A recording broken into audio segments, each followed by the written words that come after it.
episode of the MMAnomaly Show, No Filter. I am your host, Olin, aka MMAnomaly, and to my left, aka my right, depending on who you're asking, where you're sitting, is my co-host, the mainstay, Jive Turkey Nano. How we doing, Nano?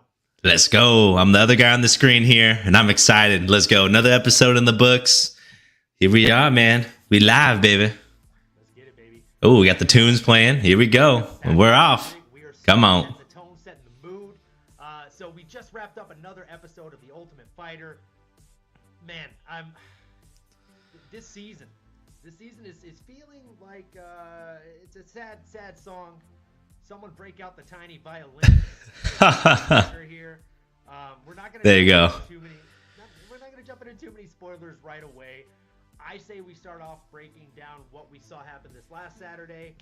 That way, if anybody is watching it on a delay for whatever reason, they've got a chance to catch up, and then we'll kind of recap the episode at the end of the show. So, we're going to go over UFC Jacksonville, ladies and gentlemen, boys and girls, fight fans of all ages. Jumping right into it from the bottom of the card, I did a poll on Twitter. What edged out the votes was people seemed to like when we start at the bottom of the card at the prelims, and then we work our way up. Is this better? MMAnomaly, can you turn your mic up? Sorry, give me one second here. They want to hear you loud and clear. Gosh. Oh, there he is. Hold on, ladies and gentlemen. I think that should be sorry about that. Pardon the rookie mistake. Turkey is much louder than MMAnomaly, as Barry says. And she also asked if I could turn my mic up. Thank you so much for the heads up on that. Please let me know if it's better now. You went from the backup vocals to the main stage with me, baby. Here we are. This is more natural. I'm trying to be a main singer here, not a backup. So you're better than that. We're here, baby. We're here. We're loud. We're clear. We're ready. There we go. Let's get it. So I like keeping it chronological, like you said. Let's start from the beginning, right? Let's take it from the top, right? As Drake said, you start from the bottom, then you're here, right? So we'll go ahead and start from the bottom. We got SD Cedriquez Dumas Reaper coming in against Cody Brundage. Nano, why don't you take the lead on this one? Appreciate it, brother. And I like the nickname SD or the Reaper, like you said. SD, man, our guy. He did a great job, right? The hometown hero. He set off the card. I think he had a better chance to showcase his fighting skills, right? More specifically, his IQ. Was able to display that well-rounded game that we knew he had. We knew it was there all along, all right? Let's put what's in the past. Let's leave that in the past, right? Bygones be bygones. I think, honestly, in this bout against Cody Brundage, who, again, we give him props for taking it on short notice. But our boy SD, he dominated the man on the feet. He won the grappling exchanges. And in my opinion, we saw a totally different SD, like I mentioned, from his UFC debut a while back. I think the guy has all the tools, man. I'm excited to see what's next for him here. I know he did mention taking a couple months off and adding some more tools to his arsenal, right? He mentioned, hey, you know what? Things are great. I don't want to just get thrown right back in there. Let me make sure that I work on what I need to work on. I don't think he took any real damage. Didn't hear him mention anything about injuries. Didn't look like he was fine with any injuries. So, hey, man, take the summer vacation, right? It's a good time to kick back, enjoy the Florida summertime here, and then, hey, get back in there. And like you said, whoever wants it, they can get it. So what did you think? Man, I gotta say, I didn't expect him to come out and be a wrestler all of a sudden, but I'm not mad at it. After that last matchup, a lot of people were talking a bunch of smack, a bunch of crap, saying that he wasn't a UFC caliber fighter. Maybe the UFC had jumped the gun on him, that he had just been beating up regional guys. And I mean, it sucks to hear that kind of thing, especially when you'd finally made it to the big show. The last thing you want is extra hate. Nobody needs that. Nobody wants that. What did he do? He came out there and instead of doing things that we've seen him do in the past and on the regional scene, as people said, and striking with the best, he actually was the one that was initiating a great number of those kind of grappling exchanges. And not only was he initiating them, but something my dad taught me is, it doesn't matter who starts the fight. It matters who finishes it. It doesn't matter who starts the dance. It matters who leads it. So he was leading the dance at all times and he was finishing the fight at all times. The man looked absolutely stellar.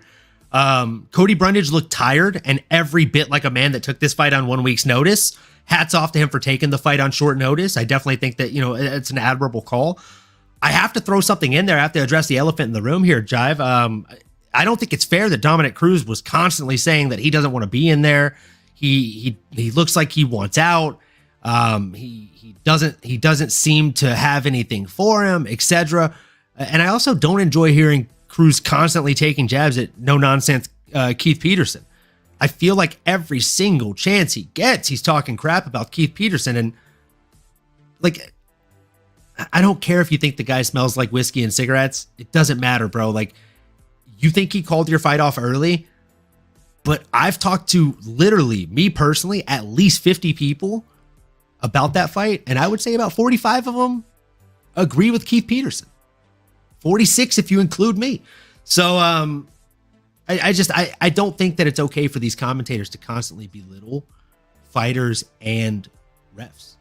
I'd actually love to hear your thoughts on that and kind of Dominic Cruz as a commentator throughout the night. Yeah, I love that. I appreciate bringing it up, man. And unfortunately with Dominic and, everyone has a different style of commentating and, hey, he's earned his way, I guess, in the terms of his octagon experience and everything. But let's leave all that aside. Let's just call it what it is. He is a little bit of a biased commentator, and he does take those subtle jabs, whether it's at Keith Peterson specifically, who for whatever reason is now the butt of every joke. He's the easy target. Like you said, so what? Who doesn't like whiskey and cigars? All right. So what? He smells a little bit. So what? Let's have a little fun, okay? Come on, man. Take it easy. Come on, take it easy. I like it. Well, it's good. Let's not make it about you. I mean, again, you're there to analyze the sport. You're there to make the fighters look great, showcase it in the best way. But when you start putting your personal emotions in there, it starts to take away from it. Let's be honest, right? Even, a casual person or someone that's maybe on the fence, they're going to remember that. They're going to hear that. It taints it a little bit. We don't need it. We need a little more positivity. I think that's why I like DC and Joe Rogan the best. They crack jokes. They make fun of each other a little bit. It's lighthearted. But then when the fight's going on, you're getting elite breakdown, play by play. So yeah, stay in your lane, Dom. I love you as a fighter. You're, an all-time great, but let's ease up on the tension there a little bit. I agree 100%. I will say I missed the Joe Rogan of like 5 years ago. Okay, this is the comment I wanted to fucking see. Let's go. I like Bisping and DC. There's a reason I like Bisping and DC. So, okay, I actually don't love Bisping when it's Bisping and Cruz, because I feel like they're constantly like at each other trying to one up one another. But when it's Bisping and DC, it's almost like you and me. There's like a big brother, little brother banter. And it's like, it's very fun. Like, if one person says something dumb, the other person will call them out on saying some dumb shit. And it becomes like a kind of a cackling joke throughout the rest of the broadcast. And it makes for really good TV. Like, it's really fun. Like, I agree. I almost feel like they come up with like the way that like me and Drew have like the David Onama story that we make fun of all the time. I will make fun of it later in the show when we talk about the David Onama fight. They come up with a joke like that almost every yeah. Those fun like insiders or you had to be there moments, right? Those are the best, man. And yeah, I think something about both of those, they're characters, right? They're awesome human beings, people you'd want to grab a drink with or have dinner with and have some fun conversations, some great banter. And yeah, with Bisping, he's like a little bit rough around the edges, right? He doesn't, again, I think that's maybe where Dom goes wrong. He tries to be a little bit too polished. Too technical. It's like, yeah. Too polished. And he comes off almost like a Ben Stein. You remember, Clear Eyes is awesome. Like, there you go. He lulls you into it. Yeah, it's like, come on. Bisping, it's like, it I don't feels always like fall your asleep buddy. watching fights, but when I do, Dominic Cruz is on the commentary team. He buys a future on the Sleep app or the Calm app or something, doing something there. But yeah, those are Bisping and DC. They're like the perfect guys. It feels like you're on the couch next to you that are explaining it perfectly for you. They feel like the duo. Rogan and Mike Goldberg of yesterday. Yes, agreed. Very much so. Like it's or actually, you know what? If you get those two together and add John Anik, those has to be three there, yeah. Oh equal man, Joe Rogan and Mike Goldberg of yesterday, in my opinion. Yeah, you got to throw Anik in there. Anik's awesome. Any Anik we can get, I'm for it. This man is 16-2 in the UFC. He's had 5 fights. He is on a 4-fight winning streak. He's currently going through an ugly divorce with his wife of 25 years. Yeah, I love John Anik. I know, he's got all the facts, man. Honestly, he always has like the most random facts. And he was the way he mixes them in. Yep. And then on top of that, like the way he's able to like so casually mix in an ad read. Oh, dude. In the middle of a broadcast. Like, oh, what a head kick. Did you see that land? And this broadcast brought to you by Manscaped. Make sure you pick up the Hedge Trimmer 4.0. Yeah. Getting you ready for every date. Oh, and he looks like he's going in for a single leg here. Yeah. And that seemed to graze the beer. Speaking of beers, brought to you by Manscaped. Oh, we have our first cup kick of the night. Speaking of which, this broadcast brought to you by Manscaped. By dude wipes. Stay protected. Speaking of the devil. While your nurse had an injury, go ahead and keep him clean. Keep him sanitized. So shout out to the Blackado, the homie Arthur up in the chat right now. Let's go. Love Big sexy. Guy. So as he said, Cruz's fight IQ is the only reason he's on commentary. I 100% agree with that. Yeah. It's definitely not his voice that got him there. But man, I mean, his fight career and his fight IQ, like he is definitely one of the most intellectual fighters on the roster. He's a cerebral fighter at the very core of the meaning of the term. And as I said in the chat myself, got to throw in Paul Felder for honorable mention. Absolutely. He's just, as Ariel Helwani would say, he's a mensch. He's an absolute just big great mensch. Human being and just as good of a commentator, in my opinion. And who could forget the night that he did the commentary and then took off the button up to go and corner his homie Jared Gordon? Legend. And then jump back on the commentary after that with some blood on the undershirt. I mean, what a guy. You gotta love it. What a guy. So Cedric Dumas, he got it done. I got derailed for a second there. Who is next for SD Dumas?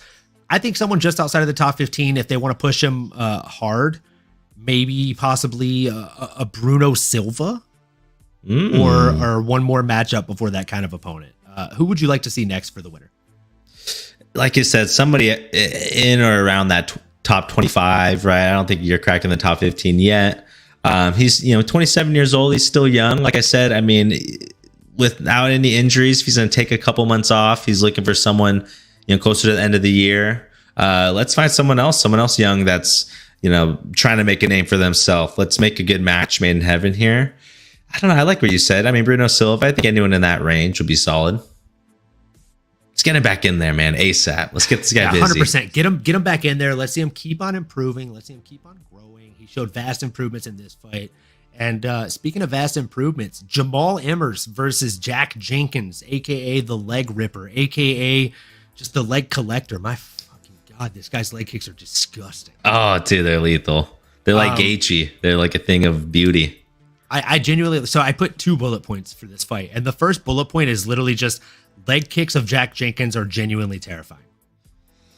Yeah, he puts his whole body into those things, man. They get you.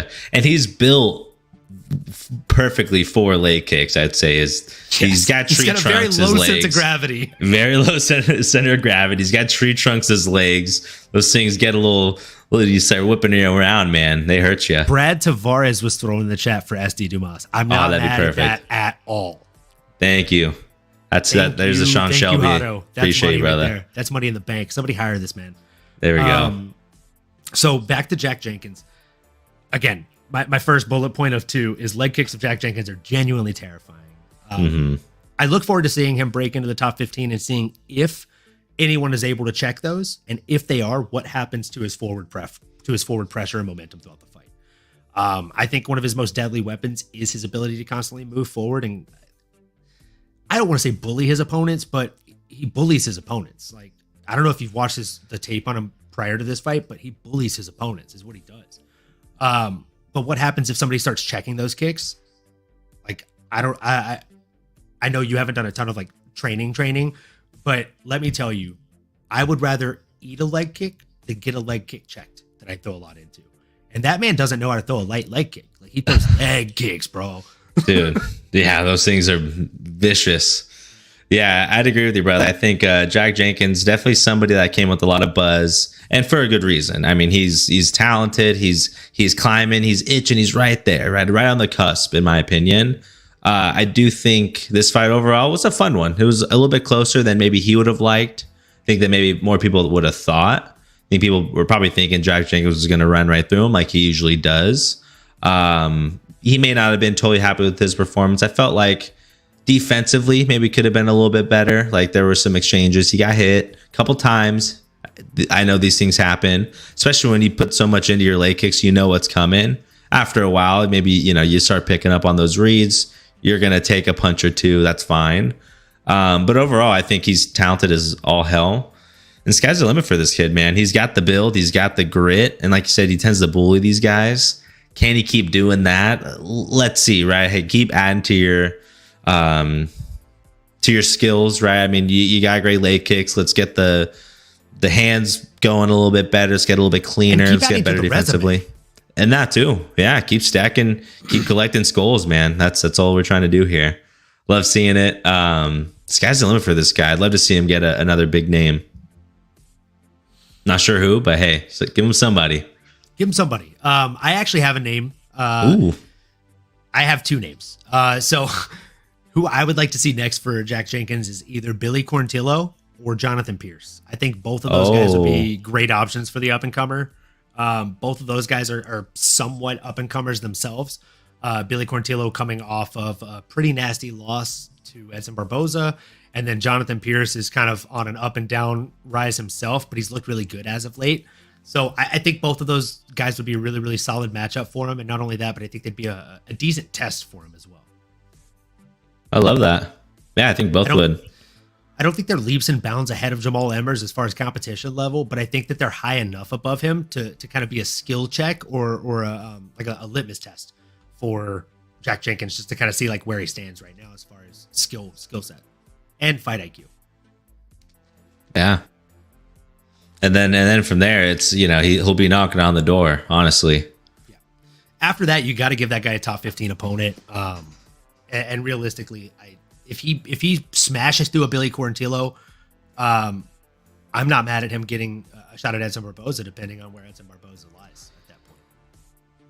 Yeah, at that point, I think he's 14 currently, so that's a great entrance into the top 15. That's we got to come up with a better word than gatekeeper, but hey, he's ranked 14. I mean, to earn that title, that's a name. That's a big one to add to the resume, I would say. Oh, fuck. I hate that I love that. Okay, yeah. No, he's right there too. He's number 15. I mean, I didn't want to mention because I love Bruce Leroy, but I'll say he's got to be Billy Quarantillo before he gets a name like Bruce Leroy. Or maybe give him Jonathan Pierce and then give him Bruce Leroy if he gets past Pierce. And just save Billy Quarantillo from those leg kicks. I mean, he just got obliterated by Edson Barboza, and Edson Barboza caught him with a couple of nasty leg kicks too. I don't want to feed him to Jack Jenkins, actually, now that I'm thinking about it. I revoke it. I take the name off the table. There you go. So jumping into the next fight, we had Trevor Peek against Chepe Mariscal. We're not going to spend a ton of time talking about this fight, and we're not even going to talk about who we want to see these guys fight next. All I'm going to say is that this looked like the type of fight that did not belong in the UFC. There were awkward exchanges and moments that looked, again, like both men were far too inexperienced to be in the UFC octagon. I mean, with all due respect, I think me and Jive Turkey Nano here could have put on a better performance than those two guys. There was a guy that was charging at another man doing that shit. What? Come on. I was going to say, I mean, if it was hammer fist. If we're talking just, you're leaving the school playground or you're leaving the bars and you're outside and you see that fight go down, you're excited as all hell. That is a lifetime event right there. You're excited, you're juiced up. I'd give that a 10 out of 10 if we're on the street.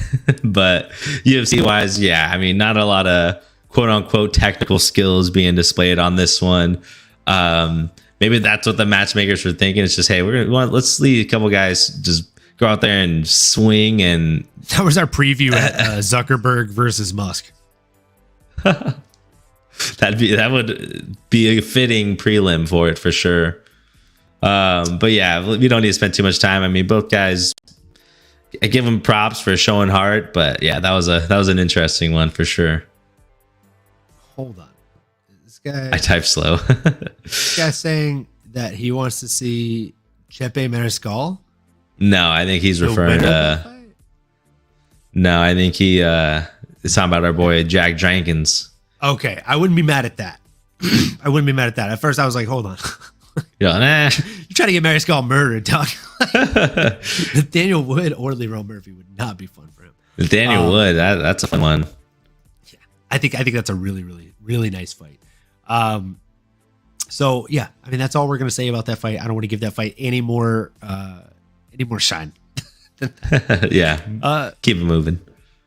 Something that we wanted to give shine to was that haircut and Double Z, Zalga Zumagulov. But man, that haircut had so much hype behind it, but ultimately failed to do very much for Double Z other than flailing all over the place as he was absorbing strikes to the face.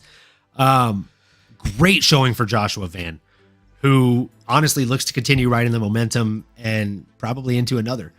I don't know who he should fight next. I don't think it should necessarily be like a top 10.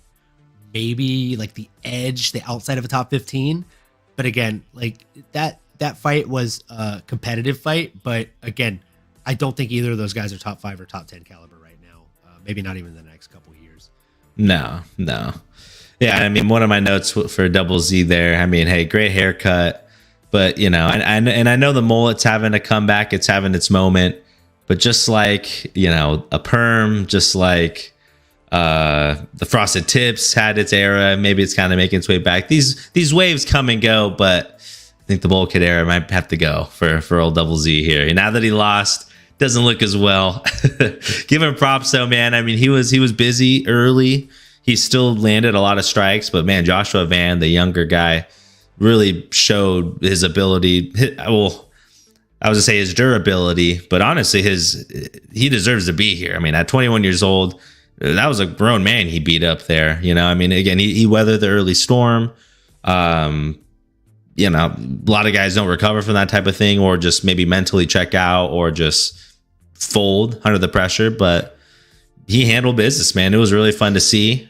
Anybody that's young like that, you know, like you said, you don't just throw them into the fire. You know, maybe you give them another young guy, whoever it is. It's probably gonna be a couple of years before we see him or hear about him again, unless he continues to you know, showcase. We'll see. You never know. But overall, Joshua Van, he earned my respect. I don't think we really talked much about him or given him a big shot. So cap off to you, brother. Let's go. Keep it going. Yeah, I mean, big fan of the Van. I definitely think that he's going to keep Joshua the Caravan. There you go. Van rolling. He's going to keep it rolling, man. I honestly, unfortunately, suspect that Zalga Zumagulov will probably get cut from the UFC in the coming weeks. Maybe they give him another shot. I don't know how many fights he has left on his contract. I think that might have been the last one. But we'll see. I'd like to see him get another shot. But again, he's got a losing record in the UFC currently. It's a tough look. We've seen guys on The Ultimate Fighter, which we're going to go over tonight's episode very soon. We've seen guys on this season that had one loss and then got booted from the UFC. So yeah, somebody like Zalgas, who I believe that was his third loss in the UFC, it's hard to think he's going to continue to keep getting these chances. Yeah. Moving into a fight that I was much more excited about, Tabitha Ricci, Baby Shark, coming in against Jillian Robertson. My God. Though it was a good test for Ricci, it wasn't one-way traffic by any means, but it seems as though, I mean, in my opinion, Ricci was just a step ahead of Robertson throughout the entire fight. From start to finish, she had her number. Ricci's still showing constant improvement with each UFC outing. And to be honest, like I constantly look forward to seeing this chick fight because, again, if there's a hole that you see in her game today, you're not going to see it tomorrow. She's just that type of fighter where she's constantly showing improvements. You can tell that she not only watches tape on her opponents, but she does something that I preach a lot of times, whether it's to my cohorts in work or to people that I train with and work with in like Muay Thai MMA and stuff like that in the past. And that's look in the mirror, not out the window, right? If you look out the window, you're always going to be like, oh man, that person is so much faster than me, or oh man, that person is stronger than me. They have a better double leg, etc. But if you look in the mirror, you can focus on getting 1% better every single day. And I feel like Tabitha Ricci is 100% that type of fighter. And it shows. It shows in her performances. So, I mean, I thought she did a fantastic job. And I definitely have a couple of names here as to who I think she should fight next. But before I jump into those names, what were your thoughts on the fight, Nano? Yeah, brother, I appreciate it. No, I mean, you hit the nail on the head. You mentioned a lot of great points there. I think the fight, if you look at the scorecard, it's a little deceiving. You know, it didn't feel like it was as close as it looks in terms of strikes and control time, things like that. But when you turn it on, like you said, she just was a step ahead.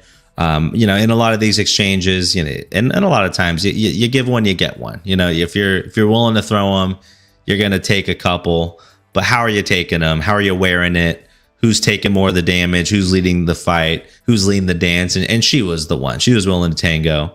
And like you said, man, I mean, she's got all the makings to be another star in this, you know, division, or I was gonna say in the UFC, just in general, right? I mean, we want to push any female fighters. Now that Amanda's gone, it almost feels like there's this big void in all across every division in the, you know, women's UFC. So hey, she's got the look, she's obviously got the skills. Let's get her on a main card. Let's get her facing some top talent, and let's see what she's got.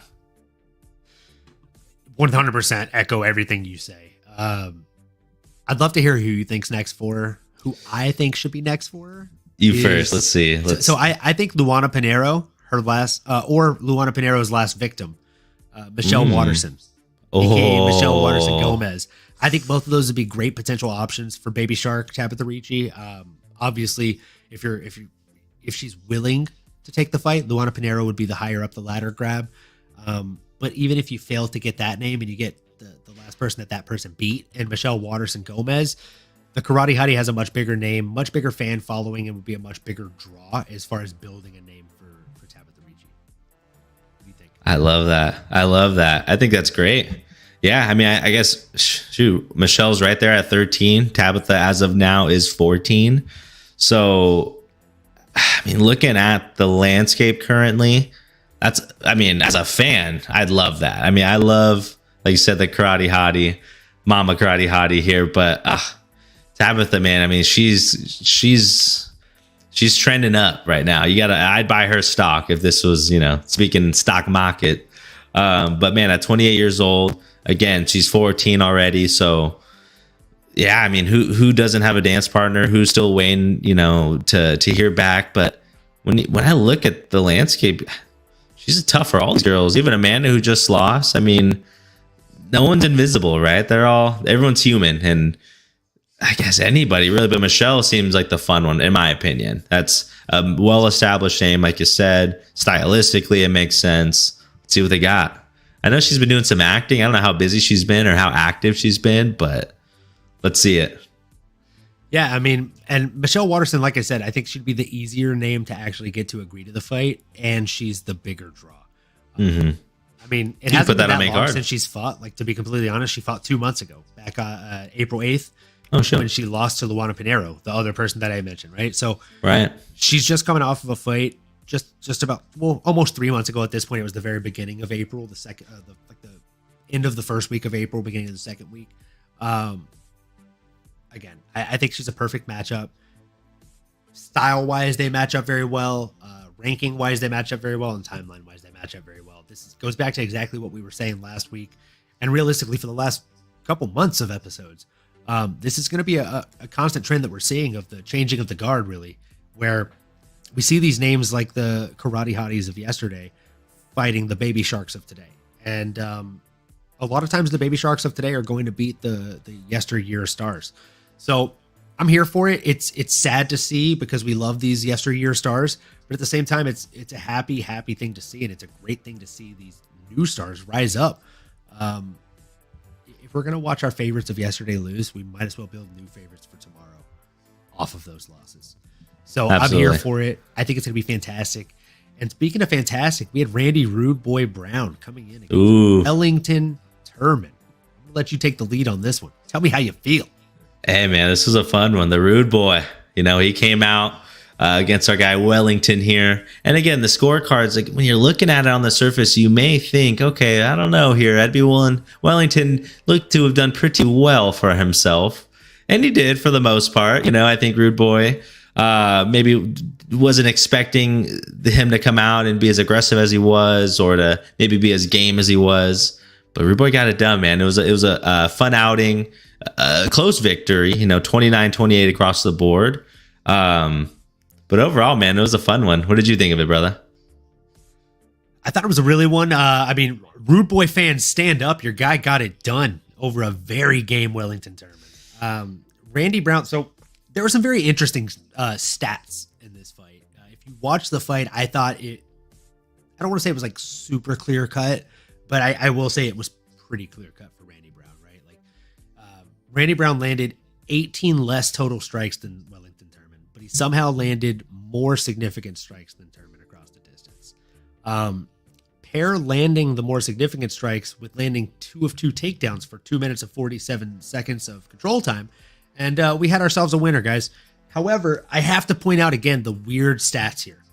I have to point out the elephant in the room, dare I say, that Wellington Turman didn't even shoot a single takedown. The man shot 0 takedowns, and with 0 takedown attempts, he had over 3 minutes of control time. So he had more minutes of control time than Randy Rude Boy Brown with 0 takedown attempts. It's 100% less than Randy Brown. It's actually 200% less than Randy Brown, technically. Make it make sense. He outlanded Randy Brown. So, this goes back to the age-old discussion of what is a significant strike versus a regular strike. And also, what constitutes as damaging strikes versus non-damaging strikes. Again, if you're looking at the fight, you're not sitting there like an old school karate judge with the clickers, for the blue side and the red side. Any old school karate guys know exactly what I'm talking about. Red point, blue point. And then, at the end, tallied up at the end. Yep. What do we got? So, yep. Wow. That's how they do it, right? Come a long way. Yep. We've come a long way. But have we though? Because back then, at least, well, the blue side had more clicks. Blue wins. Now it's like, well, the blue side had more clicks, but the red side, I was clicking very aggressively because those. It was a hard click. Yeah. I wish there were ways to track it, right? I think you're seeing it in the NFL right now as well. Every sport, I think, with referees or just rules. There's arbitration, or there's things that aren't clear. It's all language. It's like lawyer talk, and it feels the same way in the UFC. I like that they're attempting to make progress. Okay, damage and control, or it needs to be broken down a little bit, right? Significant strikes. What does that mean, right? The UFC rules are basically like the Bible at this point. If you have 10 people read them, they're going to have read 10 different things, dog. And interpreted it 20 different ways. That's what I'm saying. Yeah. So it's tough. And then there's no one to talk about it with after. You don't get to hear from them. Whether it's anonymous or not, or even just kind of hey, this is how he felt, or I was going this way, hey, maybe Wellington was getting more shots off, but his opponent was able to, or Rude Boy was able to get him down and do more damage there. Those strikes were 2x versus maybe just both of them jabbing each other.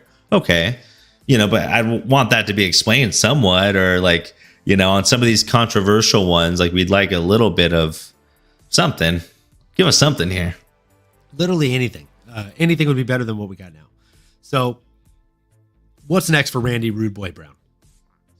Coming off of a win himself, I think Nicholas Danish Dynamite Dalby would be a really fun matchup. Ooh. And I think there's absolutely no way that fight doesn't deliver. Let's jump into the chat here. Placado said Brown versus Santiago Ponzinibbio, I'm assuming. Both have similar UFC records, I believe, he said. That's not a bad matchup. I agree. I would watch that fight 100%. I don't know that Santiago would take it. Santiago seems to be at a place in his career where, even though I don't know if he's deserving of all the fights that he gets all the time, he only seems to want to take either top 10 fights or fights that are big names that will get him to top 5 or top 10 fights. If Santiago Ponzinibbio would take a fight against Randy Rude Boy Brown, sign me up. I'm there for it. I think it's fireworks. In the meantime, I'll settle for Nicholas Dalby. Yeah, I think that's a good move. I think, like you mentioned, maybe he's not willing to go down and fight someone that's maybe not ranked yet. Because Randy's not, right? He's probably right there in that top 25, top 20. On the cusp. Right there. I think he's like 17 on the world MMA rankings. Ooh, okay. And there's been a lot of movement in the division as of recent. Some guys kind of coming in, coming out. But he's right there, right? Like you said, he's right there. There's not a lot of other names to be had. A Michelle Pereira, or I think Kevin Holland has a fight coming up. Daniel Rodriguez. That was another name that I was thinking about, but I think Pereira has a fight scheduled right now. So the timing of it's tough. Li Jing Lang, I don't know if he has anybody, but that might be a fun one.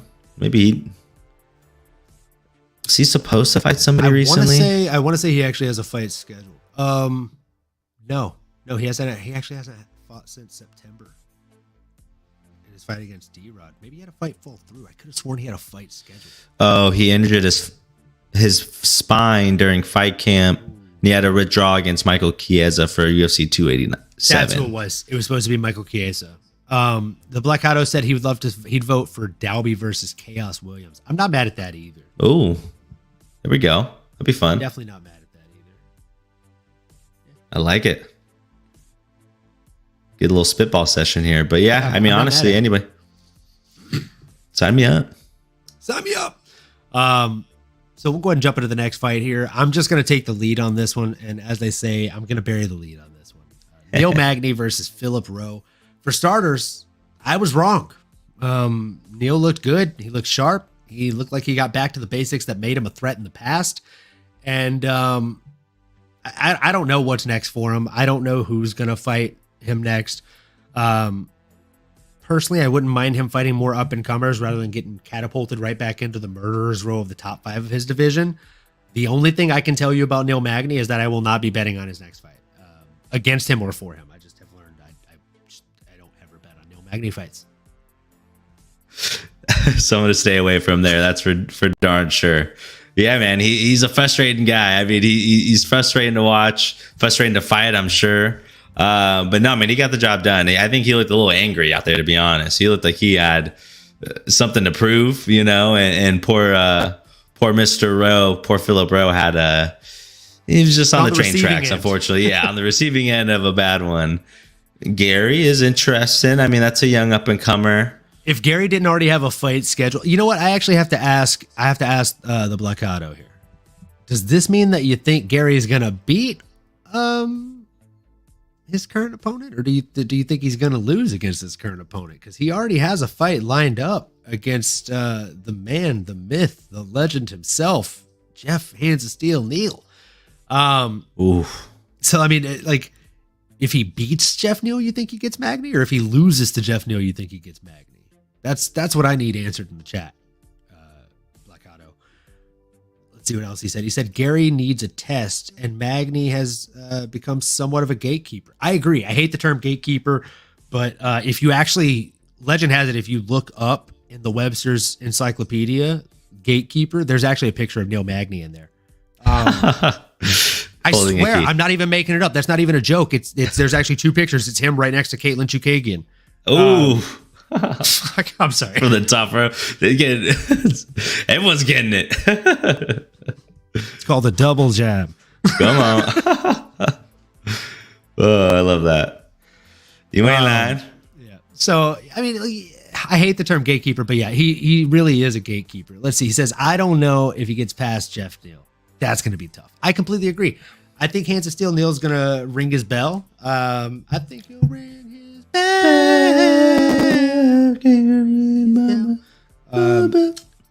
And I think after that, you're right. Maybe Neil Magny gets Ian Gary. That'll be a fun little show fight. That'd be a good one. Yeah, Did you have a name down for Magny? Did I? Yeah. No, because I felt like you did. Looking at that division right now, it's tough. Anyone above them, a lot of people have dance partners, or it's just like, do I want to see that? I don't know. I mean, maybe a Sean Brady, I guess. I'm quickly looking. I don't think he's signed up to fight anybody coming up. I mean, he's got to fight somebody, right? But it's like he's such an awkward guy, and I don't know I don't know how to place him, right? I mean, all these guys, I like thinking of it as like tiers, or the champs tier 1, like who's in that tier with them, or who's like right below him. I feel like he's kind of teetering. I don't know.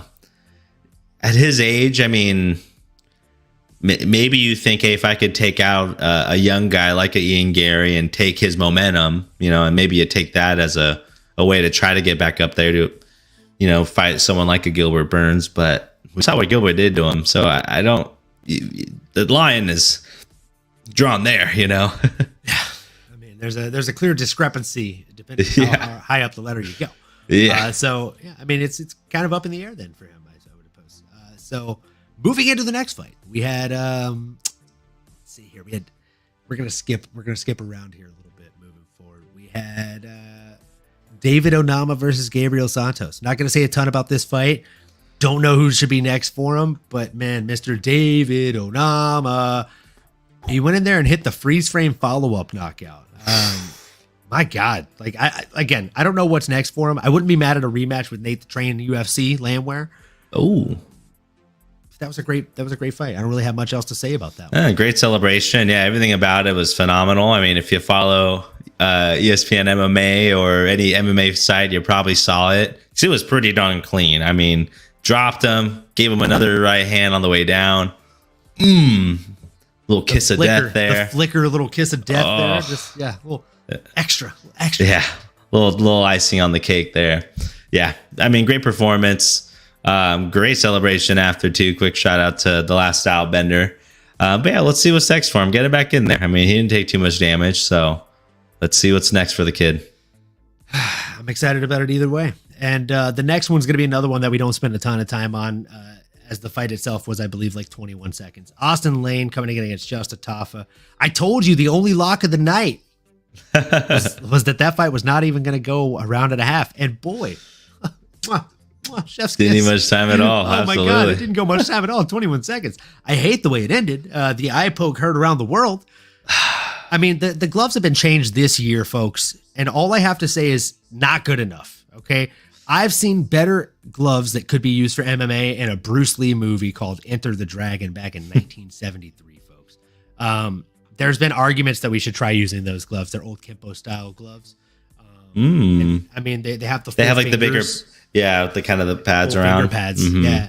And they've kind of forced you to like curve your hand a little bit. I think that those gloves would be just a masterclass better than the current UFC gloves that we have. Yeah, I mean, something's got to give, right? I mean, even whether, I wonder if it's like, do you make them cut their nails? I mean, I don't know. It's tough sometimes. And the way it happened, it was such a freak, not a freak thing. These things happen, man. At the end of the day, like it's bound to, unfortunately.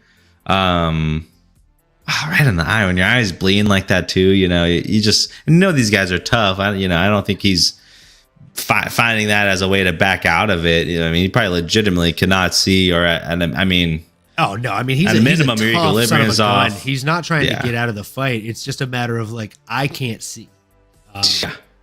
My eye is bleeding. Just dug his finger inside of my eye. I may or may not have a ruptured cornea. I mean, like Alan Belcher was going against, I believe it was Michael Bisping, and Michael Bisping did the same thing to him at the very end of their fight, after he was already dominating the fight, mind you. And I mean, that guy, he literally ruptured his cornea. He was out for quite some time. Now he's fighting bare knuckle. And I mean, like we've seen it happen more often than not with these people. So it's a shame to see happen, but it's something that we see happen again more often than not. And it really sucks to see it happen because it's avoidable. And like I said, like these gloves here that you can see on the screen, if you're watching the video version of this, nice. These are Kempo karate gloves. They have full finger links above them. As you can see, they have the crease that almost like kind of makes you bend your finger a little bit more. I mean, they're built for karate. They're built for striking contact with the hands. And I'd imagine they have a hell of a lot less eye pokes than what we're seeing in UFC on a weekend or a weekly basis. Yeah, because I mean, if that thing gets shoved in or around your eye, I mean, maybe the rubber kind of clips or like catches a little bit of the dry skin, but it's not still not gonna be nearly as bad as a fingernail. Even a poke like that, it's your eye, everything around it's gonna kind of avoid probably most significant damage, but a small little nail. And the things that hurt the most are even just a grazing of the nail on the eye. Something that's very faint is what's even more sensitive and hurts even more. Yeah. And I mean, I agree with the Blackato here. The John Jones and Ric Flair playbook. Woo! Definitely hit the nail on the head with that one. And I also agree with the Blackato again. Was just going to say, I think that's a perfect one. Yeah. I mean, Trevor Whitman, man, those guys are phenomenal. Something's got to give, right? I mean, why not review it? I mean, how much did they test these kind of things? The reasoning, the reasoning behind why they haven't adapted the Trevor Whitman gloves, correct? Not specifically. So I'll break it down for the viewers that haven't heard this yet either. You can find a full breakdown of it on the Joe Rogan podcast. He actually had a really, really great episode a long time ago with Trevor Whitman. But essentially, Dana White wants to not only be the first to everything, but he wants to be the only one to the gold mine. And Trevor Whitman, as Blackato said, will not sell out. But it's not that he won't sell out. He's willing to sell out. He just won't sell out his patent to one solid person or to one solid entity. So Dana White wants to buy his patent, not buy his gloves. So he wants to buy the patent so that he can be the only sports promotion or MMA promotion that is allowed to use those state-of-the-art gloves. Gotcha. So that way PFL can't ever use them, Bellator can't ever use them, ONE FC can't ever use them, etc. And that would set them back versus the UFC. So really, I mean, in my opinion, all the other promotions that aren't using those Onyx gloves are morons because they could be the first to the gold mine and then start a revolution and make the sport as a whole better. But that's just me going off on a tangent when it comes to that. So we will move on to the next fight. Amanda Hebos versus Macy Barber. My goodness. Oof. Dude, what a fucking fight. Dude, I mean, fight of the night for me. I mean, that was such a fun one. You know, I was hoping for a good one. Knew what was at stake for these women. But boy, did they show out. That was exciting to see as all hell. Yeah, man. I mean, honestly, I guess I'll kickstart it here. But it felt like Macy in the beginning, man, was taking some heavy shots. I think she got dropped early on there. Amanda was giving her a really good run for her money. But you love when someone's willing to bite down on that mouthpiece, willing to stay in the pocket, stick to your guns, stick to the there it is. See? Get those shots in there. Ooh, with the belt up top as well. I love it. Let's go. Man, but no, I mean, all jokes aside, the future has arrived, man. That was what I was saying. That's what we got. She really started to landslide and put it on top of Amanda Ribas, man. I mean, both of them are wearing it. Both of them are taking punches. But hey, don't call it a comeback, man. She's been at it for years, you know? Really able to, really impressed me with her movement. Her ability to debilitate Amanda's movement with her leg kicks, her straight jabs, everything she was doing is just, it was fun. Really fun fight to watch. Great performance by Macy. I mean, honestly, the only thing more impressive than her physical performance was her mental performance in that fight for me. I think seeing that Macy Barber has grown as much as Macy Barber has grown was brilliant for me. I loved seeing it. Arguably one of the funnest female fights I've seen in years in the UFC. We started out with what looked like Hebos getting her nose broken pretty early on, followed by her returning the favor, and both women having blood dripping from their noses like busted faucets. In the end, Macy Barber was able to back up all of the talk that she's been doing leading up to the fight with Fight Week, and she looked like a shark in the water that had just smelled blood. She pounced on the opportunity by way of head kick and follow-up shots to seal the deal. In what was it, round 2? And I mean, just absolutely brilliant performance. Like if I had to describe it, and you know this, like I'm not a huge fan of Macy Barber. I think that she oftentimes writes checks with her mouth that she can't cash with her ass, right? And she put my foot in my mouth this weekend. And not only that, but I'm going to put my own foot in my mouth when I say this next statement. She looked like a female Dustin Poirier out there as soon as she smelled blood in the water. The way that she followed up on it, she pounced on it. It was like she just activated the kill switch. And I mean, that's the best way I can even think to put it. She activated the kill switch engaged, And she was on top of her, man, just like white on rice. It was nasty. It was beautiful to watch. It was art. It was the last word in MMA, man. It was art. I love that. Yeah, she put on the killer instinct. That's what she has, and that's what she displayed. It was phenomenal to see. And like Black Otto says as well, man, she's been impressing us. I mean, it's her time. It's her time. You know, and I like how she called out Alexa, and it wasn't in a way of like, hey, I want the title defense. She said, hey, winner or not, I want that one back. I thought that was a good move. I thought it was a tasteful call out, and I thought it was a logical call out. I don't think she'll get that fight by any means, by any way, shape, or form. I actually have a couple of other names here on the on the page here that I think would be a really solid kind of lineup for her to go at. But I digress. I don't think she'll get that Amanda or Alexa Grasso fight back. Not necessarily. I mean, at I least don't want to say not yet, anytime maybe. soon. Just not yet. She's still young. Yeah, she's still young. She'll probably get it back in the next couple of years if she keeps on doing what she's doing. Yeah. Just to kind of double tap on what you said here. How you commented on what Blackato said in the comment section. Macy has impressed me a lot as well, showing improvements and adjusting mid-fight. One of the things I actually noted down here in my notes was the adjustment she specifically made. So, as you said, she was piecing up her opponent, Amanda Ribas, with those leg kicks early on.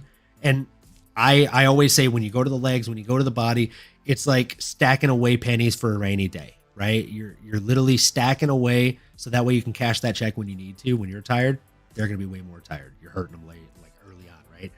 She did that. But not only did she do that, but the second they got predictable and Amanda Ribas started making reads on the leg kicks, she went high and she rocked her and she beat her as a result. That's why she won that fight, was because of all the work she did setting it up before and making the right reads, making the right moves when the time called for them rather than jumping the gun too early. We've all seen the first Fast and the Furious movie where the kid loses his dad's freaking car, right? And the freaking bad guy in the movie is like, too soon, Junior. You never want to do that, right? You don't want to throw 6 leg kicks and then go for the head kick before it's time to go for the head kick, because then you already just blew your nos, man. That was how you were going to win the race.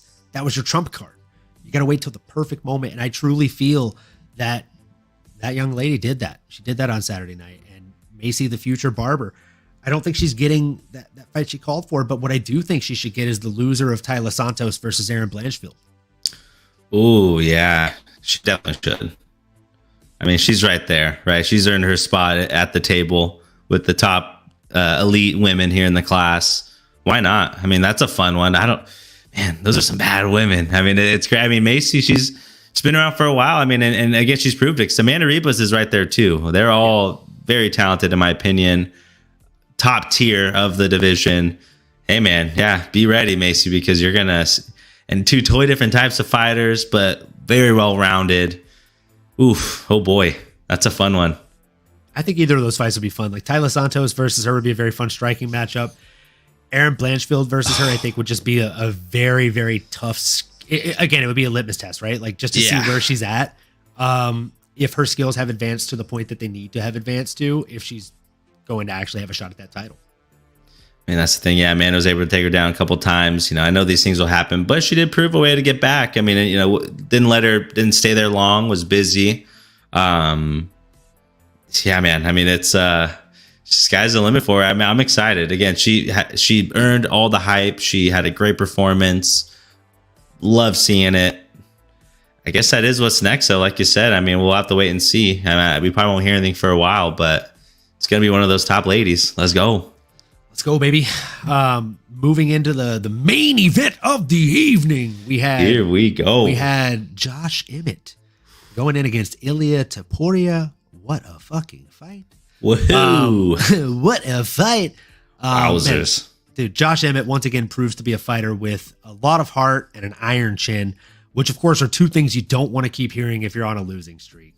Unfortunately, the other side, Ilya Taporia has continued his 14-fight win streak, 6 of which have taken place in the UFC, and he looked absolutely dominant on Saturday night. Or I should say Saturday afternoon, rather. As usual, showed improvements in every single area. Seemed to be a step ahead of Josh Emmett everywhere the fight went. He made it look like Josh Emmett didn't have anything for him, which was shocking to me because Josh is a stud. I was actually asked, should Josh hang them up on Saturday? by a friend, and it's tough to get those questions, man. As the guy who's supposed to be like the MMA veteran or MMA like fan veteran, right? Like when a casual fan or a newcomer fan asks me that, it's hard because you don't want to say like, yeah, you should honestly hang him up because he still has tread on the tires. He's still got years to go, but I don't know that he can beat the top 3. That's the thing. That's where, that's the question you ask your fighter, right? I mean, if you're a coach, right, maybe put your coaching hat on at a minimum. Hey, do you think you could be champ? No. Yes or no? If it's what no, are we doing here? Yeah, maybe you're considering it, right? And maybe he does feel like it. I mean, well, it's tough. I mean, hey, he had his chance at the title, right, against Yadir, and just frankly, got beat. I mean, outclassed maybe a little bit. You can argue. And unfortunately, again, you're facing number 11. You got your number 5 at your name. And in a lot of ways, I mean, I think one of the scorecards was a 50-42. I mean, he got outclassed. This was just a pure butt whooping. Ilya Taporia got a 10-7 on him for the first time in like years. I mean, whoa. And this was one of those where after like the 4th round, you could have made an argument like, yeah, I don't think you're going to win this fight. It could have been stopped easily. But Josh's game, he goes out on a shield. He was disappointed after the fact, like visibly, like, oh man, wish I did better. Had a chance to get out of the fight. I think with his eyes, or the doctors were asking him, he said, no, I'm game. Let's go. Hey man, he's a legend. He beats 8 out of 10 guys. He beats every guy walking down the street, but he beats, most of the guys in the top 15. But like you said, not the top 3 to 4, which is kind of where it counts. And when you're number 5, you lose to 11. Do you try to get another payday or 2, right? I mean, maybe that's the question you start having. But if not, yeah, it's like, hey, brother, appreciate your service, but, maybe hop in the coach's seat or just let the Young Bucks, play the Young Buck game, because that's really what it is, man, as we've seen. Father Time's undefeated. You know this. Father Time is definitely undefeated. My body will tell you that. But no, man. Yeah, me too, brother. I think all of us here, as we all age like fine wines, of course. But no, I mean, honestly, and Ilya, my goodness, just his leg kicks, dude, his boxing. I think the most impressive thing was his defensive boxing. Not just knowing you're up 4-1 or getting to a point and just making sure you don't get KO'd, but man, the guy was in there rolling with it, backing away with the check hook, the ability to back away, land jabs, and push him back with kicks every time he needed to. Just like you said, the defensive striking was just 100% on point. Everything he did was like, I mean, if you're anyone in the top 3, you're sweating. I mean, this guy, what is he? Is he again 26? I think. He looks so darn good. He looks so strong. I thought that's where Josh was going to win. I thought Josh was going to kind of big brother him a little bit. Not at all. Not at all. This guy's good. He's good everywhere. I mean, and he's getting better. I mean, man, we can talk well about this guy all day, man. I mean, dude's a stud.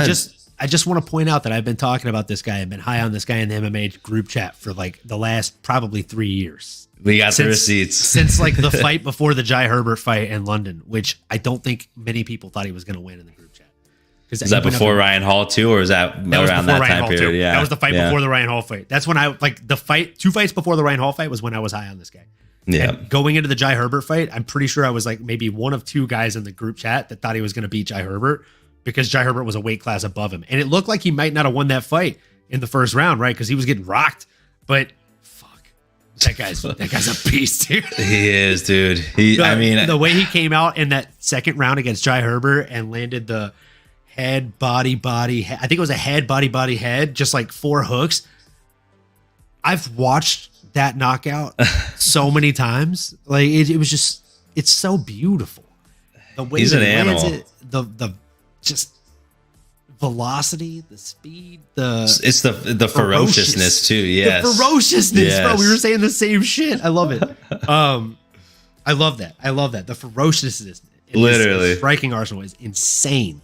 He comes at you like a fucking saber-toothed tiger, bro. Like he's going to murder your shit. I agree with Placato. To be fair, the rankings are deceiving because Ilya definitely showed that the number 11 next to his name was not right. And I agree. Right. And that's what happens when you have someone that is doing the right thing for their career and having a slow rise to the top versus catapulting themselves. He gets a plus 20 on grit after he gets hit. 100%. It's like a character buff. If they don't add that as a character buff for him in the next UFC game, we riot.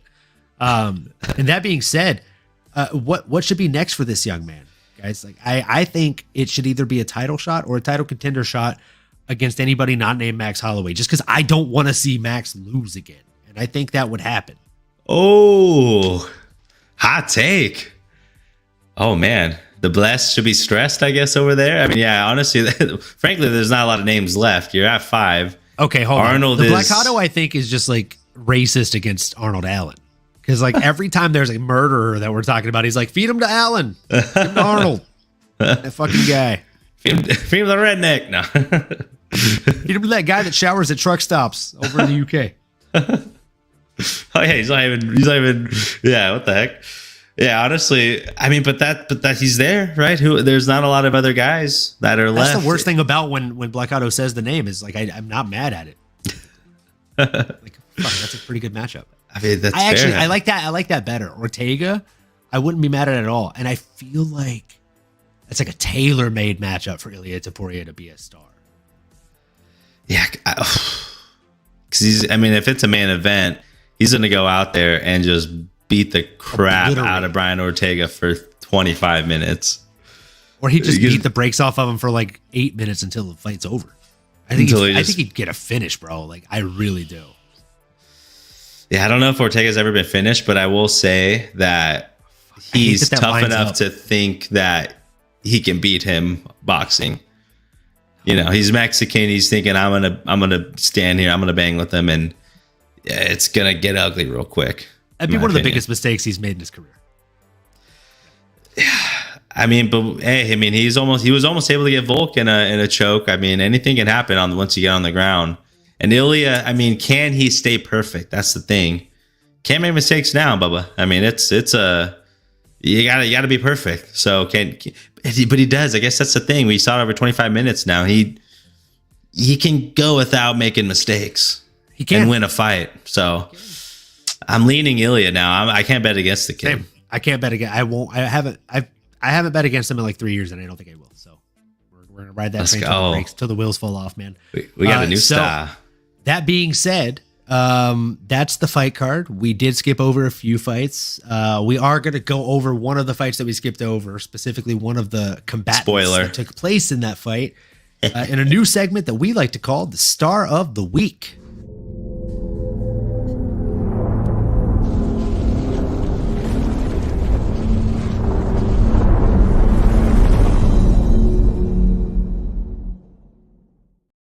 So, jumping into the Star of the Week, who could it be? You're asking yourself. It's the one, the only Brendan All-In Allen, the man with the man bun. Man, he went in there against Bruno Silva, and not only did he land almost twice the strikes, but he also went on to get yet another submission over a very dangerous and very game Brazilian out there. I'm going to start coining the term. He's one of the best fighters you've never heard of, probably.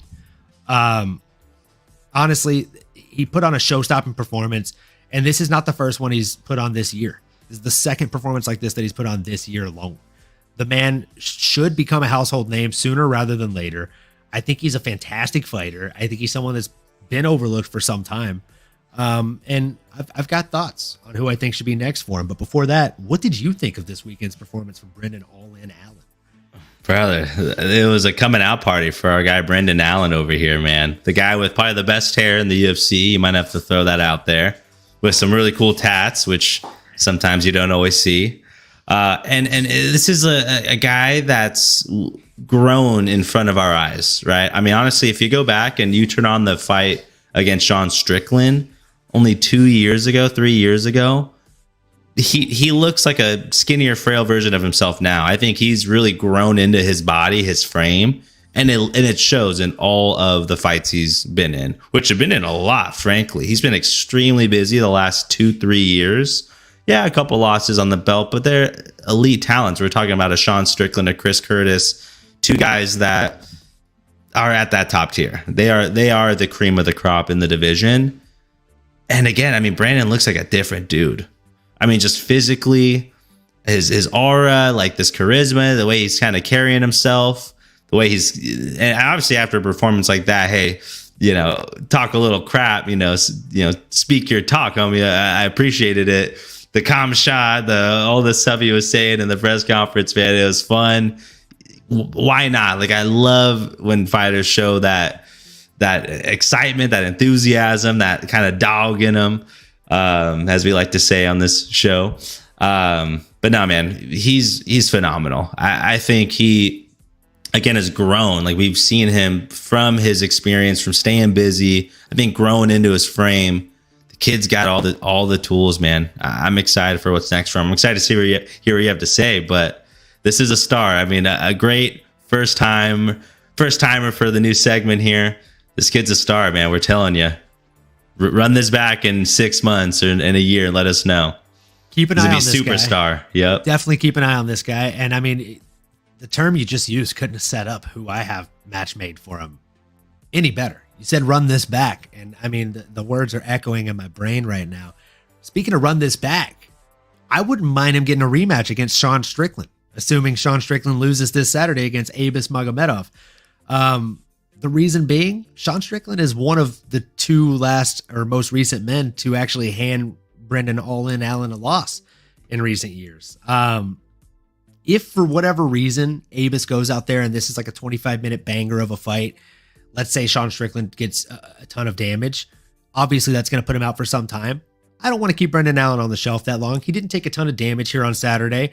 I want to get him right back in there. And with that being said, someone that I don't think took a ton of damage.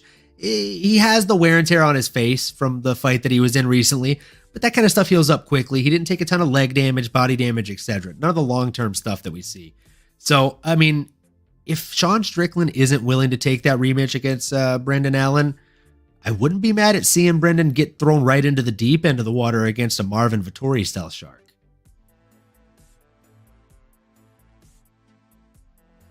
And also, whoa. What's up, JJ?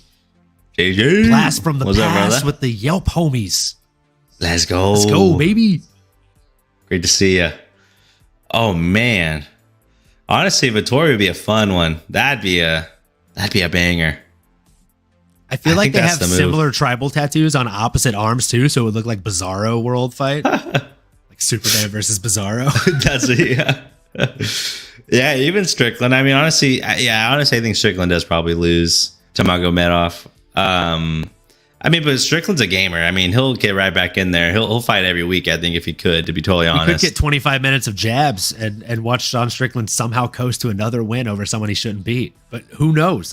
Like you said, Sean's a beast. Like, he comes out there and he loses to people that I feel like he should beat. He beats people I feel like he should lose to. Like, again, Sean Strickland is very Neil Magny-like in the fact that I won't bet on any of his fights.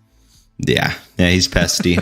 But he's elite, man. He's right there. He's at the top. I mean, Vettori would be a fun one. I mean, he took a lot of shots. Took over 200 shots from Jared Cannonier. I don't know how the heck you do that, but I will say I would love to see that fight. Yeah, I mean, Brendan Allen, man, give this guy what he's earned. Give him somebody up there. If not, if the timing's off, maybe you want to give him one more kind of quote unquote welcome party, coming out party. Maybe Derek Brunson. Ooh, I mean, that's somebody that, I mean, Derek Brunson was a name I typed on my notes and then deleted because I was like, I don't know. Like, I don't know. Do I want to see that? No. Yeah, I mean, but honestly, I'm happy with it. It's a fun fight. Alternative, if we can get, a Sean or a big name, a Vettori, Brunson is a good alternative. I'll take it. I'll settle. I'll take that over a Kamzat fight because I don't think Kamzat fights again this year. And I want to see Brendan Allen fight again this year.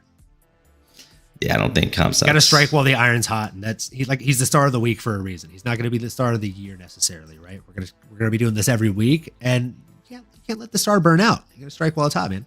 This one's a shooting star. I'm telling you. Well, it's a good one. I shouldn't say that. This is one that'll stick around. This is a good one for sure. This is definitely one that's going to stick around, in my opinion. In my humble opinion. That being said, we are going to go ahead and jump into a little bit of tough talk here. Man, what an episode tonight. if hopefully you guys have watched the episode tonight, we gave you an extra hour and a half. Spoilers coming ahead. Spoiler alert, this episode centered around Brad the prima donna Katana. He was painted to be a bit of a drama queen throughout the episode. However, I gotta say, at least in the first 15 minutes of the episode, he's right. You shouldn't really be waiting to watch tapes and drill new techniques, whether it be defensive or offensive technique, 1 week before the fight. Or even as he stated, even doing this 2 weeks before the fight can be a bit hairy. I mean, I definitely agree with him on that note. However, taking his time, communicating with his team, which is literally the opposing team on the show he's on, is a blatant disrespect. It's unacceptable. I get that this isn't a team sport necessarily, but Tough is a team-based show, and it should be treated as such at least until the very moment that you are fighting teammates in the finals. You shouldn't be coercing with the team. You shouldn't be conversing with the team or the other team. And you definitely shouldn't be doing so to the point of making your entire team wait 10, 15, 20 minutes for you to get there to leave. Yeah, I mean, I agree with a lot of what you said. You know, Brad Katana, definitely the protagonist here in this one. He looks like Clark Kent, but he was not acting like our boy Superman. Not being a team player. Speaking of Bizarro. He was being Bizarro for sure. That's probably a better way to put it here. He's being a bit selfish, trying to deviate from Chandler's training regimen, asking for more time, special treatment. Yeah, overall, I thought the notes I put were be a student. Like, just be a student of the game. Yeah, I understand you don't want to drill things a certain way. And hey, the reality is you'd probably change a lot of things in a perfect camp, but this isn't a perfect fighter's camp. This is a tournament style training regimen tournament that you're in. You don't get full 8 weeks to begin with. So yeah, like 2 weeks on your 8-week training window, like, yeah, you probably don't want to wait that long in a regular camp. But hey, Bubba, this isn't a regular camp. This is a tournament style thing here. This is like Karate Kid. You got to keep winning, chop at the leg. Don't matter. You bringing your injuries in. You got to keep it moving, brother. Like, come on. So yeah, that perturbed me a little bit. I don't know. And even for I just felt like, you know, hey, like ask your coaches, hey, like, you know, what are things I can be focusing on, or what should I practice drilling? They did end up showing some highlights, or hey, here's some video or whatever as a team. But I think you just approach it in more of a student way, more of a, hey, how can I learn? How can I be better? Not, we need to be doing this. This is too close, which, like I said, I agree with it. I mean, it makes sense, but it's like, you're not getting 8 weeks anyways. You may have just found out who your opponent was maybe a week or two ago. And now you're not going to know who your opponent is until maybe the week of. So a lot of that, you got to just, you know, find a good way, listen to your coaches, right? Be a good student. Those are some of the notes, some of my takeaways, at least from that part. Absolutely. I mean, like I said, it's the disrespect of it all. Like, there's no reason for it. There's no place for it. Moving away from kind of what I feel like took up most of the episode and Brad Katana being the protagonist, or rather antagonist, man, Carlos Vera is a very fun character, and seemingly a very good fighter. I think he should be called the hybrid kid. He brings TKD, Taekwondo, capoeira, wrestling, Brazilian Jiu-Jitsu, and not just that. Like, he brings that and much more to the octagon. Kid looks really, really fun, and he looks like a great fighter in the making. Looking at his tape and the kind of build-up that they showed, his fluidity is what stood out to me the most, as well as during the fight. His fluidity and kind of ability to adapt throughout fights, even in the fight tonight, which he lost, I thought was very, very high level. He showed a great fight IQ, and again, great level of adaptability. Could he work on his wrestling and kind of wrestling defense? Sure. Do I think he has the best camp for that right now, being on Team McGregor? Not necessarily. But again, like, there were some things I thought Connor did really well this week. There were some things I thought he did really poorly. One of the things I thought he did really well with Mr. Carlos Vera is working with him on the fluidity and things like that. I don't feel like he worked with him on grappling or anti-grappling at all, and I think that was a huge mistake in this, considering he knows Bradley Katana. That's his boy. Someone who trains with him at SBG Ireland. Yeah. And I mean, I agree with everything you said. First off, I want to acknowledge the Ecuadorian fighter, Carlos Vera. Seemed like a super chill guy, very down to earth, like He was a coach, like he coached kids, he does the jujitsu, very fluid fighter. And then that's where I got really impressed. I wrote, he gave me confidence. I thought he was going to win. As I'm watching it, I'm like, dude, he's got the tools, man. He looks super fluid. Like you said, his stance switches, like everything he was doing in the highlights, being 12-2, basically the same record as Brad. I thought, man, I mean, he's the rookie, but he's not necessarily no rook when it comes to just his skill level. I was interested. I thought it was interesting, maybe disappointing that Coach Kavanaugh decided not to coach against his student. What did you think about that? Like just sitting out entirely. I thought, should you be able to separate it? I mean, again, this is a tournament style thing. Are you afraid? What do you think? I thought that was trash. I thought that was absolutely. I was like, dude, come on, really? You're not like. I literally have a note. One of my bullet points is moving on to the coaching. I think it's more of a prima donna move of John Kavanaugh to step away and not decide to coach his fighter in a fight. Yeah, I wanted to get your thoughts on that. I mean, yeah, like is it to protect his fighter? I don't. Best friends fight each other or training partners fight each other. Like if I get like if I own a gym, you're one of my students and Drew's one of my students, and somehow you guys are in this bizarro universe in the same weight class. If the UFC puts you two against each other, I will step aside probably and say I can't be a head coach for either one of you guys. If we both accept it or whatever it is, which obviously we probably both should, but it's like that. But not coaching him, just like Blackato said, that cost him the fight. Yeah, it literally cost him the fight. I think that if John Kavanaugh would have been there, he would have been like, okay, cool. Well, this guy brings a lot of grappling because I know I fucking trained him. We need to be focusing on anti-grappling. We need to be focusing on wrestling defense. And they didn't do that at all with their fighter in Carlos. And I just feel like John Kavanaugh spent more time this episode talking to his opponent's fighter than his own literally, I guess that's kind of how it ended up happening, which is frustrating and frustrated Team Chandler for darn sure. Extremely frustrating.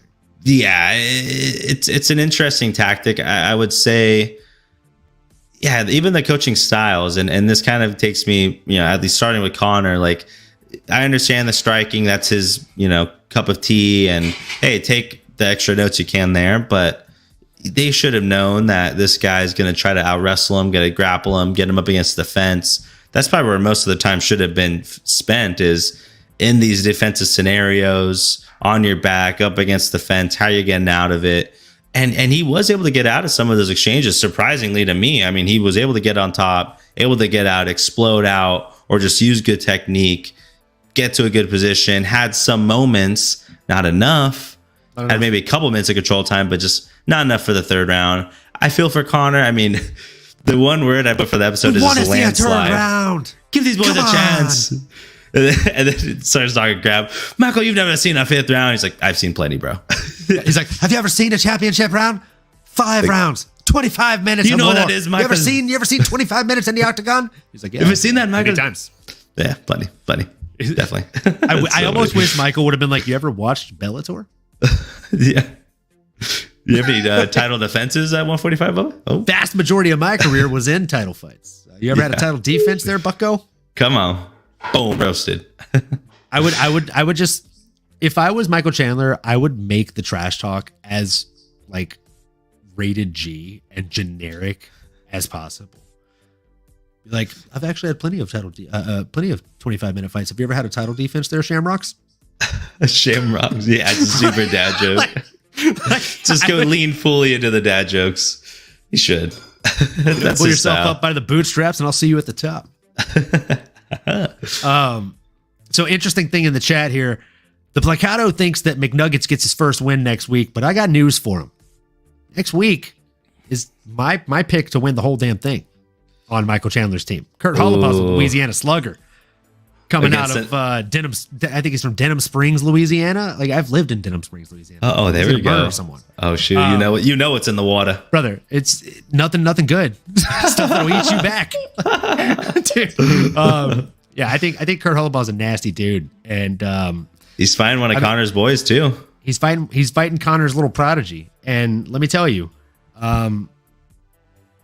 Kurt Holloway's last 2 fights combined, they lasted. Let's see here, carry the one.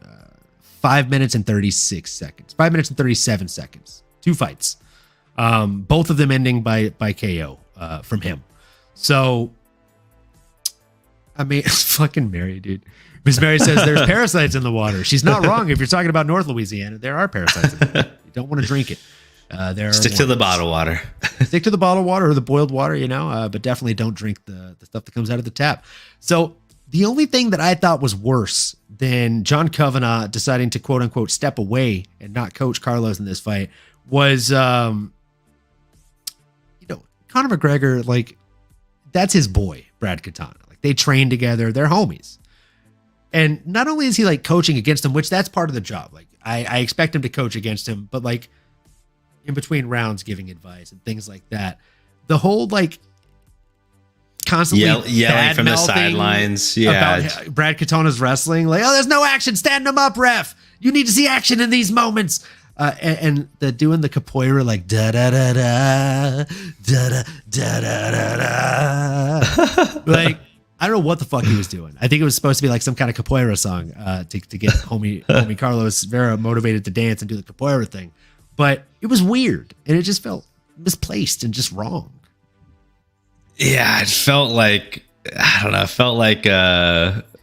know, like a parent watching a child from the sidelines trying to coach, but like has no idea what's going on, or trying to like, because it's like, dude, what are you saying? Like, yeah, not helpful. You're not like even on the sidelines. Drunk uncle that shows up to the soccer game but has never watched a game of soccer in his life and is actually an MMA fan.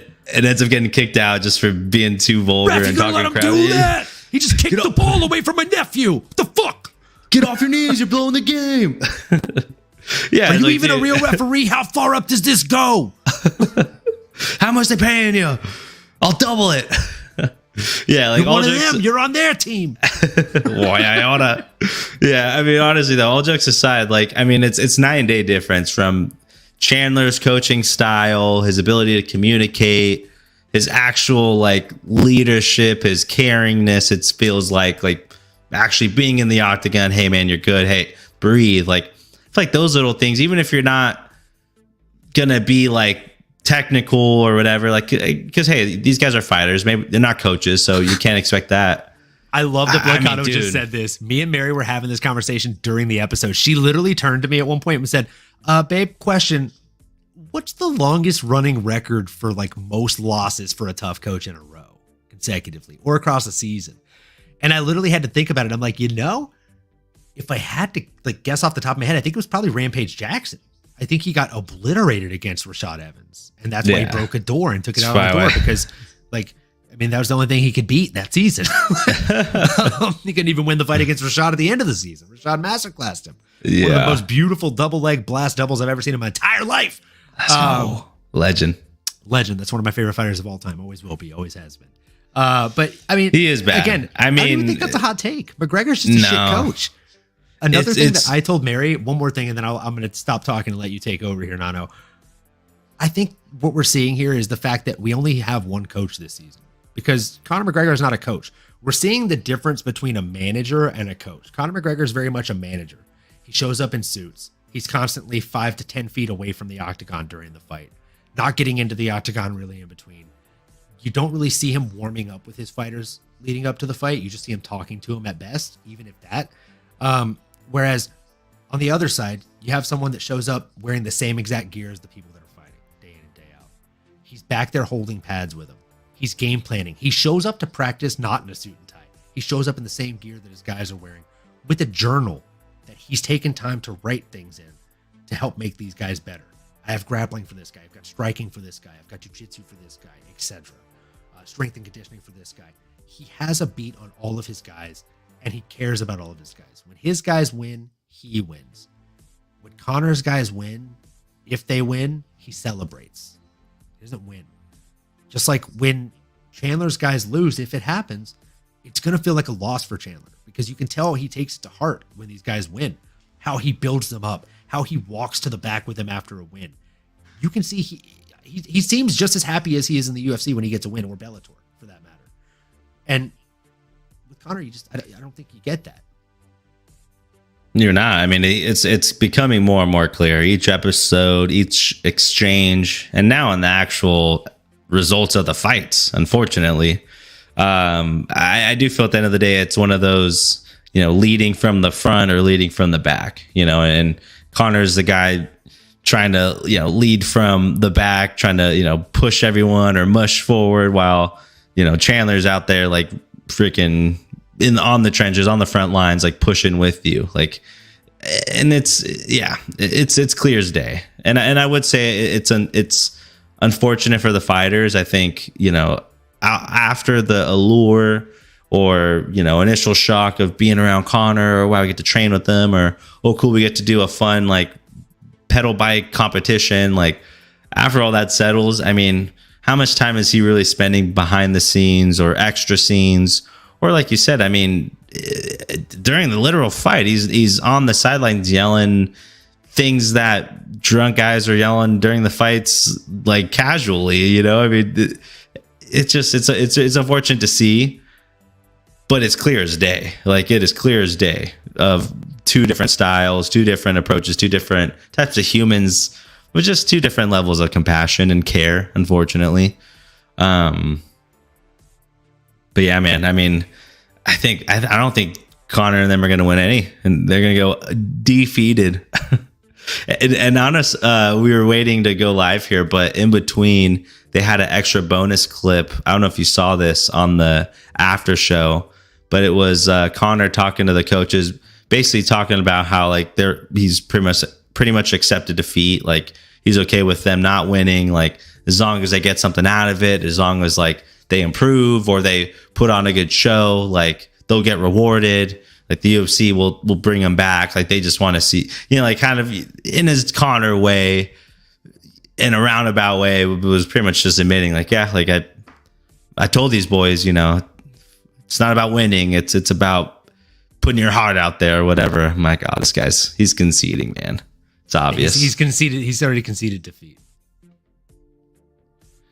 That sucks. I mean, that really sucks to hear. And I mean, honestly, what really sucks is that like he's not only doing it to himself, but he's like bringing these guys down with him. These guys that have a really beautiful opportunity in front of them. Somebody like a Lee Hammond, his boy, his homie, his prodigy, right? Like, this guy's 5-0. He's fighting out of Dublin, Ireland. Has the potential to be the next Conor McGregor, really, if he plays his cards right. Out of his 5 fights, he's got 3 TKOs, 1 decision, 1 submission via armbar. Again, like, the guys that he's fought, though, it's hard. Like, the last guy that he beat is 0-6. Before that guy is 9-1. So not a terrible record for the guy that he beat before. The guy that was 9-1 actually went the distance against him. Before that, he fought a guy that was 2-2. Before that, it was a guy that was 2-2. And before that, it was another guy that was, wouldn't you have guessed it, 4-2. So, I mean, these guys have very kind of lopsided records. His last fight that was arguably his best fight that he got a submission in was against someone that was 1-9. So, I mean, like, now he's going to fight Kurt Hollabaugh, who came from the UFC. His only losses really came in the UFC. Like, that's tough. That's a tough ask. That's a really, really, he's got a lot on his plate next week. Yeah. And I think the UFC's, they've realized it by now, but I think they're obviously seeing that it makes a huge difference. People that have been in the UFC, or at least in some capacity, have had a chance under the big stage, whether it's just in the Apex or multiple fights or even just one fight in the UFC. I mean, man, that experience makes a big difference. Doesn't matter your age necessarily. In the fight game, that's the one area you can be a little bit older but wiser and able to whoop some booty. Yeah. I mean, like, man, I think Kurt Hollabach's going to be a tough ask, tough night at the office for him next week. It's going to be a long night. Yeah. It's going to be a long night. I think it's going to be a long season. And honestly, based on the reaction after, I don't think Conor McGregor is getting mad at Chandler if his boy won the fight. I think they probably got dog walked. Yep. And I'm just calling it now, but I think he probably gets dog walked, probably pissed. Chandler then probably excited, maybe talking a little mess, and then Conor gets pissed off and takes it 100%. Too far. Yeah. I think the second that he hears somebody else kind of being happy about their win, that's when it gets to him. You shut your mouth. You shut your mouth. You shut your mouth. You do nothing. You do nothing. Like, if you have spare time, like, I'd recommend going back and rewatching some clips from the old season of him against Uriah Faber. I will. He was a baby. Like he was a small child that got lost in the mall and is freaking out because he can't find mommy and daddy. Like throwing a fit when his fighters lose, bro.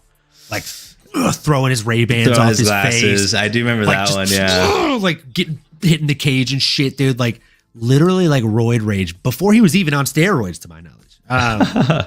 So honestly, kudos on him for keeping it in check. I was gonna say, at least he's getting a little bit better in that regard, or maybe he just cares less now. Who knows? But I feel like he's checked out a little bit. Yeah. But either way, man, hell of an episode, and more so, hell of a fight card this last Saturday. The upcoming fight card for this Saturday, just being completely candid, you won't hear me say this very often at all. It is a watered down fight card. I mean, our main event is Sean Strickland versus Abus Magomedov. And like Abus has had 2 fights in the UFC. Come on. Like Damir Ismagulov in the co-main event against Grant Dawson. Last I heard, Damir Ismagulov retired. So, I mean, unless I'm mistaken. And then we got Max Griffin, the blast from the past, is the co-main event against Michael Morales. So, I mean, like, it's a very, very weird and kind of random fight card, but I'm not going to complain about it in the very least because it's a week before International Fight Week. If you don't expect this fight card coming up to be kind of watered down, what are you doing? Are you new here? Yeah. Come on.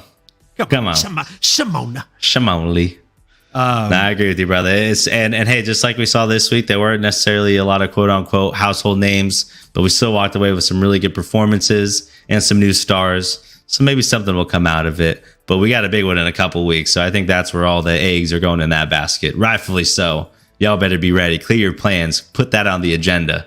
It's going to be fired up. And return of Kevin Lee. Let's go. It's going to be good. Kevin Lee, man.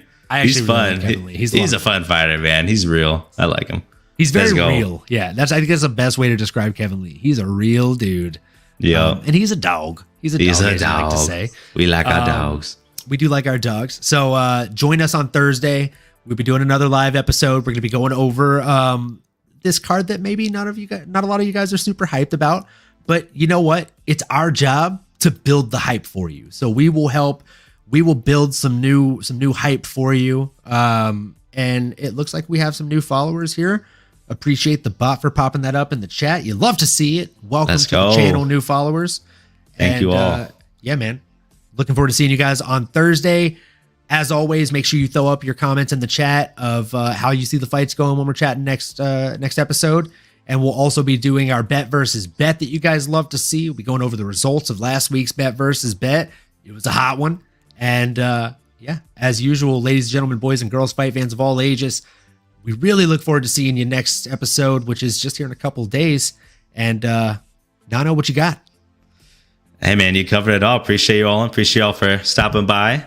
Come back Thursday. Bring some ideas. Bring some questions. Bring your thoughts. Bring yourselves. Bring your friends. But most importantly, have a great couple days here, y'all. We'll see you soon. Absolutely, folks. We will see you on Thursday. And as always, keep that passion for mixed martial arts alive, folks. We'll see you soon.